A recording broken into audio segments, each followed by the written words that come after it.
मैं अपने पति मोहम्मद सिराज, जो कि सस्पेंडेड एसडीएम रह चुके हैं, यहाँ यहीं से ही सस्पेंडेड है, उनको अभी भोपाल मंत्रालय में अटैच करके रखा हुआ है। मैं उनकी शिकायत लिए लेकर आई हूँ कि हमें बहुत परेशान कर रखा है। शादी को 17 साल हो जाएंगे अभी 6 अक्टूबर को। मेरी 2008 में शादी हुई थी।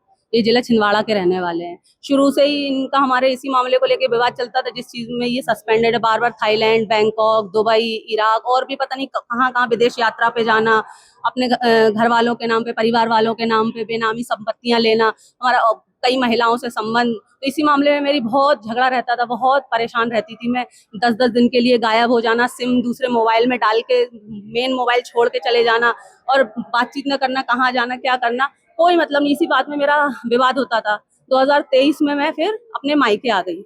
इन्होंने परेशान किया, निकाल दिया, तो मैं घर पे आ गई अपने। यूपी की हूँ मैं, मेरा मायका यूपी है। उसके बाद इनके ऊपर 2024 में सितंबर में रिश्वत का मामला लगा। तो तब से ही हमें इतना परेशान करके रखा है, हमारे घर वालों को इतना परेशान करके रखा है। एनकाउंटर करा दूंगा, जान से मरवा दूंगा, तुझे मेरी सारी चीजें मालूम है, तुझे ये तुझे वो, मतलब बहुत परेशान करके रखा। और मैं कुछ कार्रवाई करती या कुछ करती इससे पहले ही इसने हमारे ऊपर झूठा प्रकरण लगा दिया। अभी हम जमानत पे हैं। हम मेरे भाइयों पे और इंदौर के कुछ मिलने वाले हैं, उन पे 6 लोगों पे इन्होंने झूठा मुकदमा दर्ज करा दिया था। अभी हम जमानत पे बाहर हैं। और अभी पिछले मंगलवार को मैंने जन सुनवाई इंदौर में भी मैंने कलेक्टर साहब के सामने, वहां पे भी मैं गई थी। उसके 3 दिन बाद इन्होंने फिर से इनके यहाँ जो एक ममता करके हमारे यहाँ आती जाती रहती थी, वो इनके गांव की है, आती जाती रहती थी वो, उसको मैंने इनके साथ आपत्तिजनक हालत में देख लिया था। तो उस बात पे भी बहुत विवाद होता था। फिर मैं आ गई, तो जब मैं आई तो वो उसी महिला के साथ रह रहे थे। और इन्होंने क्या किया, उसी महिला को हमारे खिलाफ खड़ा करके और झूठ झूठ उससे रिपोर्ट दर्ज करवाने की कोशिश की। पुलिस वाले भी उसकी दबाव में आके और झूठ, जब मैंने 3 दिन पहले ही मैं जब करके उसके 3 दिन बाद ही उन्होंने हमारे ऊपर फिर से प्रकरण झूठे झूठे बना के हमको परेशान कर रहे हैं बहुत। बिना जांच किए पुलिस भी सपोर्ट कर रही है उनका। जी, वो घर में ही रखे हुए हैं। अपने गांव की एक ममता उइके करके है उनकी महिला, उसी के साथ रहती है। अन्य महिलाओं के साथ जाते हैं और सब रंगीन मिजाज हैं ये बहुत ज्यादा। और इसी के चलते हमारा विवाद रहता था बहुत ज्यादा।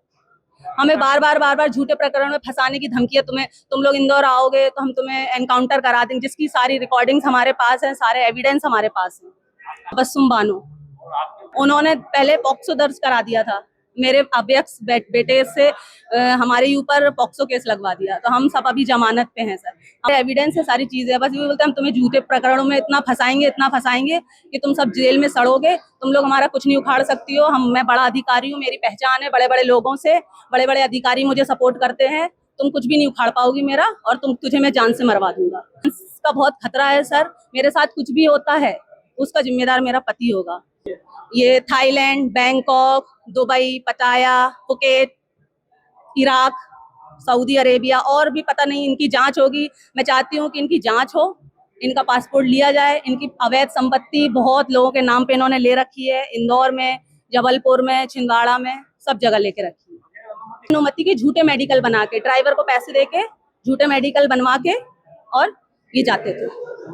सर ये रिश्वत के पैसे लेते थे, रिश्वत